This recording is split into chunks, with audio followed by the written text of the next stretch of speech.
Khilafah Abdullah bin Zubair, 683-692 Masehi. Di tengah arus sejarah Islam yang sedang bergolak pasca wafatnya Khalifah Ali bin Abi Thalib, muncul dua arus besar dalam tubuh umat Islam. Di satu sisi ada mereka yang mendukung stabilitas politik, sekalipun harus tunduk di bawah kekuasaan dinasti yang diwariskan turun-temurun. Di sisi lain, ada kelompok yang tetap berpegang teguh pada gagasan ideal syuro, musyawarah umat dalam menentukan pemimpin.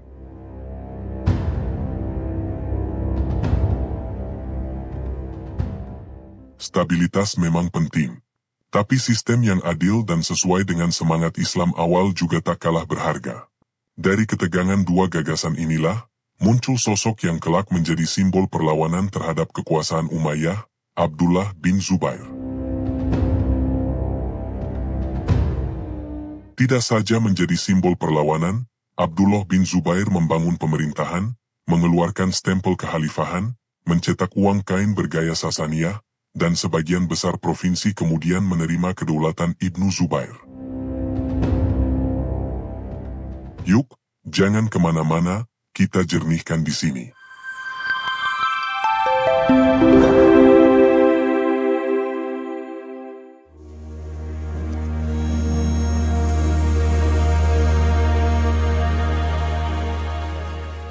Abdullah bin Zubair lahir di tahun pertama Hijriah, sekitar 624 Masehi, di Madinah. Ayahnya, Zubair bin Awam, sahabat Nabi, termasuk 10 orang yang dijamin masuk surga. Asyarah Mubasarin. Ibunya adalah Asma binti Abu Bakar, kakak Sayyidah Aisyah. Jadi otomatis, Sayyidah Aisyah adalah bibiknya. Bibi kandung dari pihak ibu.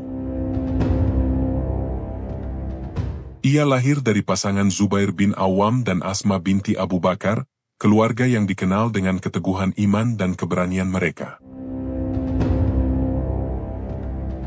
Ketika Rasulullah Shallallahu Alaihi Wasallam hijrah ke Madinah, Asma binti Abu Bakar tengah mengandung. Asma turut serta hijrah dan tengah hamil besar saat hijrah dari Makkah ke Madinah. Saat lahir, Nabi Muhammad mengunyahkan kurma lalu memasukkan ke mulutnya dan diberi nama Abdullah. Dalam sirah dikisahkan, Asma berkata, "Lalu aku keluar menuju Madinah, ketika sampai di Kuba, aku singgah dan melahirkan di sana. Aku lalu membawa bayiku menemui Nabi Muhammad dan meletakkannya di pangkuannya. Kemudian ia minta diambilkan buah kurma, lalu mengunyahnya untuk kemudian menyuapkannya ke mulut bayiku, Abdullah bin Zubair." Ibnu Zubair lahir pada tahun 624 Masehi, menjadikannya bayi muslim pertama yang dilahirkan di kota suci tersebut. Kehadirannya membawa kegembiraan bagi kaum muslimin, yang saat itu tengah berjuang membangun komunitas Islam yang baru. Ibnu Zubair pada usia 7 atau 8 tahun bersama-sama dengan anak-anak seusianya memberikan bayat kepada Nabi Muhammad Shallallahu Alaihi Wasallam, sehingga ia disebut sebagai sahabat kecil. Sejak kecil, Ibnu Zubair dikenal sebagai anak yang pemberani dan cerdas. Dikisahkan bahwa ketika ia sedang bermain di jalanan Madinah bersama teman-temannya, mereka dikejutkan oleh kehadiran Khalifah Umar bin Khattab. Anak-anak sebayanya yang lain berlarian dan bersembunyi. Namun, Ibnu Zubair tetap berdiri tegak tanpa gentar. Umar pun bertanya, "Mengapa engkau tidak ikut bersembunyi seperti teman-temanmu?" Dengan tenang, Ibnu Zubair menjawab, "Mengapa aku harus bersembunyi, wahai Amirul Mukminin? Aku tidak bersalah kepadamu." Jawaban itu membuat Umar bin Khattab kagum, dan berkata, "Sungguh, kelak engkau akan menjadi orang besar." Abdullah bin Zubair menorehkan banyak pengalaman militer. Sejak kecil, ia ikut ayahnya, Zubair bin Awam, dalam berbagai ekspedisi penting. Pada masa Khalifah Umar bin Khattab, ia dimungkinkan hadir di pertempuran Yarmuk, 636 Masehi, melawan Bizantium di Suriah. Ibnu Zubairi juga ikut dalam penaklukan Mesir 640 Masehi bersama Amru bin As. Di masa Khalifah Utsman bin Affan, ia bergabung dalam ekspedisi ke Ifriqiya, Afrika Utara, tahun 647 Masehi di bawah komando Abdullah bin Sa'ed. Tak berhenti di situ, ia juga ikut kampanye militer ke Iran Utara, Jurjan dan Tabaristan, bersama Said bin As pada tahun 650 Masehi. Selain dikenal sebagai prajurit tangguh, Abdullah bin Zubair juga dipercaya dalam urusan agama dan administrasi. Utsman menunjuknya sebagai salah satu anggota Komisi Pengumpulan Sohifah Al-Quran, tugas penting yang menunjukkan keilmuannya. Ketika rumah Khalifah Utsman dikepung pemberontak pada tahun 656 Masehi, Abdullah bin Zubair ditugaskan menjaga keselamatan sang khalifah. Ia bahkan terluka dalam upaya mempertahankan rumah itu dan sempat membunuh salah satu pemberontak yang mencoba menerobos masuk. Peristiwa itu menjadi titik balik dalam hidupnya. Setelah Utsman terbunuh, Abdullah bin Zubair berperang di pihak Aisyah dan ayahnya dalam Perang Jamal di Basra melawan pasukan Khalifah Ali bin Abi Thalib. Ia terluka dalam duel dengan Malik Al-Astar, salah satu jenderal Ali. Setelah kekalahan itu, ia kembali bersama Aisyah ke Madinah. Saat Perang Siffin pecah antara pasukan Ali dan Muawiyah, Abdullah bin Zubair ikut dalam proses perumusan perjanjian damai di Dumatul Jandal. Di sana, ia sempat memberi nasihat kepada Abdullah bin Umar agar membayar dukungan politik Amru bin As. Dari pengalaman-pengalaman ini, Abdullah bin Zubair tumbuh menjadi sosok yang matang, pejuang, politisi, dan orator ulung yang dihormati di kalangan sahabat. Ia juga mewarisi kekayaan besar dari ayahnya, yang memperkuat posisinya secara politik dan sosial. Ibnu Zubair tidak menentang aksesi Muawiyah ke tampuk kekhalifahan pada tahun 661 dan tidak terlalu aktif selama masa pemerintahannya. Pada masa pemerintahan Muawiyah, Ibnu Zubair diketahui hanya mengikuti beberapa pertempuran, termasuk pengepungan Konstantinopel di tahun 674 yang dipimpin Yazid bin Muawiyah, ikut serta pula Husain bin Ali dan Abu Ayyub Al-Ansori di mana Abu Ayyub terbunuh dan dimakamkan di tepi benteng Konstantinopel. Ketika Muawiyah memutuskan mencalonkan putranya, Yazid sebagai penggantinya pada tahun 676, ia bersama sejumlah sahabat terkemuka Muhammad menentang keputusan tersebut. Pada akhirnya, ketika Yazid secara resmi diangkat menjadi khalifah setelah kematian ayahnya pada tahun 680, Ibnu Zubair menentang legitimasinya, meskipun Yazid mendapat dukungan dari suku Arab Suriah yang menjadi inti militer Umayyah. Karena penolakan legitimasi itu, Yazid memerintahkan Gubernur Madinah, Al-Walid bin Utbah bin Abi Sufyan, untuk menangkap Ibnu Zubair dan mendapatkan bayat darinya, tetapi Ibnu Zubair telah berada di Makkah. Di sana dia ditemani oleh cucu Nabi, putra Ali, Husain, yang juga menolak untuk tunduk kepada Yazid. Husain dan para pendukungnya mencari dukungan ke Kufah, Irak, untuk melawan Bani Umayyah namun terjebak pada pertempuran Karbala tahun 680, sehingga pihak Husain dikalahkan dan Husain cucu Nabi gugur di sana. Peristiwa yang mengguncang dunia Islam. Setelah itu, kekhalifahan Umayyah makin kehilangan wibawa moral. Banyak wilayah mulai goyah kesetiaannya pada pusat kekuasaan di Damaskus.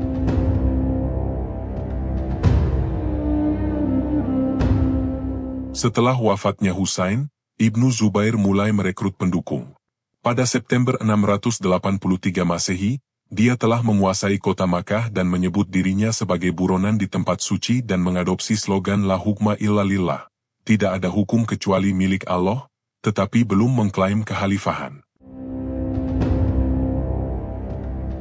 Berikutnya Yazid memerintahkan Gubernur Madinah, Al-Asdaq, untuk menangkap Ibnu Zubair.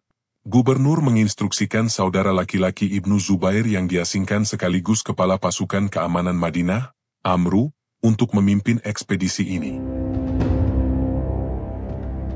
Namun, pasukan Umayyah disergap dan Amru ditangkap dan kemudian dibunuh saat ditawan. Ibnu Zubair menyatakan tidak sahnya kekhalifahan Yazid dan membangun aliansi dengan kaum Ansor Madinah yang dipimpin oleh Abdullah bin Hanzalah, yang telah menarik dukungan untuk Yazid. Ibnu Zubair juga mendapat dukungan dari gerakan di Basrah dan Bahrain. Seiring waktu, hampir seluruh wilayah Hijaz, Irak, Mesir, dan sebagian Syam menyatakan dukungan kepadanya. Ia pun memproklamirkan diri sebagai khalifah kaum muslimin, menjadikannya satu-satunya penantang serius dinasti Umayyah. Abdullah bin Zubair bukan sosok baru dalam kancah perjuangan. Sejak muda, ia dikenal pemberani dan keras pendirian. Ia adalah putra dari Zubair bin Awam, salah satu sahabat Nabi yang dijamin masuk surga, dan Asma binti Abu Bakar, kakak dari Sayyidah Aisyah. Sejak kecil, ia tumbuh di lingkungan yang syarat nilai kejujuran, keberanian, dan cinta pada keadilan. Ia juga loyalis Sayyidah Aisyah, bahkan pernah bertempur di pihaknya dalam Perang Jamal melawan pasukan Ali bin Abi Thalib. Dari pengalaman itulah, benih ideologinya terbentuk, semangat untuk menegakkan pemerintahan yang berbasis pada keadilan dan syura, bukan pada pewarisan kekuasaan keluarga. Sementara itu, menanggapi peningkatan oposisi di seluruh Arab, Yazid mengirim pasukan ekspedisi Arab Suriah yang dipimpin oleh Muslim bin Uqbah untuk menekan Ibnu Zubair dan Ansor. Kaum Ansor dikalahkan di pertempuran Al-Harrah pada musim panas tahun 683 Masehi dan Ibnu Hanzalah terbunuh. Tentara Yazid terus menuju Makkah, tetapi Muslim bin Uqbah meninggal dalam perjalanan dan komando diteruskan ke wakilnya Al-Husain bin Numair As-Sakuni. As-Sakuni memutuskan untuk mengepung kota Makkah pada tanggal 24 September setelah Ibnu Zubair menolak untuk menyerah. Ka'bah rusak parah selama pengepungan As-Sakuni. Berikutnya, dikabarkan Yazid meninggal secara tiba-tiba. Pada bulan November, berita kematian Yazid mendorong As-Sakuni untuk bernegosiasi dengan Ibnu Zubair. As-Sakuni mengusulkan untuk mengakuinya sebagai khalifah dengan syarat bahwa Ibnu Zubair akan memerintah dari Suriah, pusat militer dan administrasi Umayyah. Ibnu Zubair menolak ini dan tentara As-Sakuni mundur ke Suriah, meninggalkan Ibnu Zubair yang mengendalikan Hijaz dan Makkah. Kematian Yazid dan selanjutnya penarikan pasukan Umayyah dari Hijaz memberi kesempatan kepada Ibnu Zubair untuk mewujudkan aspirasinya untuk kekhalifahan, dan segera memproklamirkan diri sebagai Amrul Mukminin. Abdullah bin Zubair segera membentuk pemerintahan yang terorganisir, lengkap dengan sistem dan pejabatnya sendiri. Pusat pemerintahannya berada di Mekah, kota suci yang sekaligus menjadi simbol legitimasi moral tertinggi dalam dunia Islam. Dari sinilah ia mengirim surat, menata birokrasi, dan menunjuk para gubernur di berbagai wilayah yang menyatakan kesetiaan kepadanya.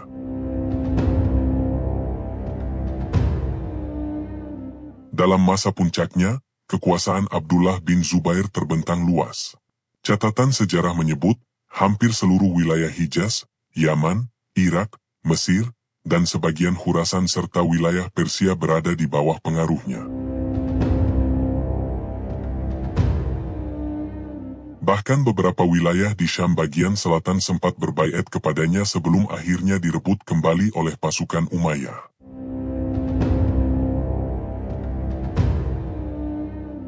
Untuk memperkuat pemerintahannya, Abdullah bin Zubair menunjuk sejumlah tokoh yang dikenal berpengaruh dan memiliki basis sosial kuat di daerahnya.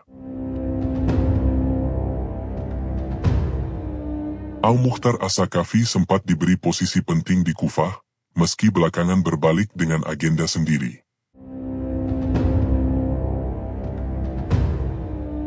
Mus'ab bin Zubair, adiknya, diangkat menjadi gubernur Irak dan menjadi tangan kanan yang paling setia.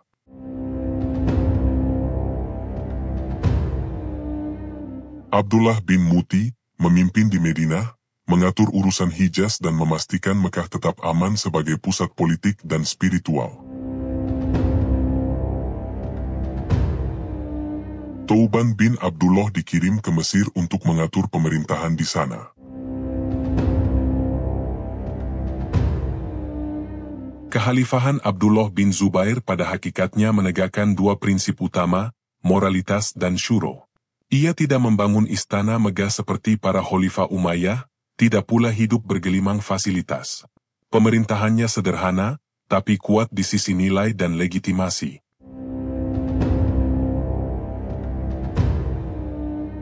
Ia dikenal keras menolak segala bentuk penyimpangan moral di kalangan pejabatnya. Sistem pemerintahannya tak hanya sekadar perlawanan militer, tapi juga perlawanan ideologis. Ia ingin menunjukkan bahwa kekuasaan Islam sejatinya berangkat dari ridho umat, bukan pewarisan dinasti. Maka, setiap pengangkatan pejabat dilakukan dengan musyawarah terbuka di antara para tokoh setempat. Namun idealisme itu lama-lama terhimpit oleh tekanan realitas.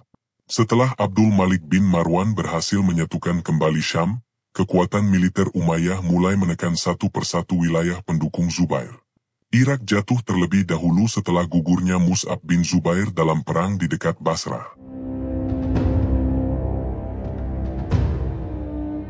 Disusul Mesir dan Yaman yang berpindah loyalitas ke Damaskus. Mekah menjadi benteng terakhir. Abdullah bin Zubair bertahan bersama para pengikutnya. Ia tahu peluangnya tipis, tapi prinsipnya teguh.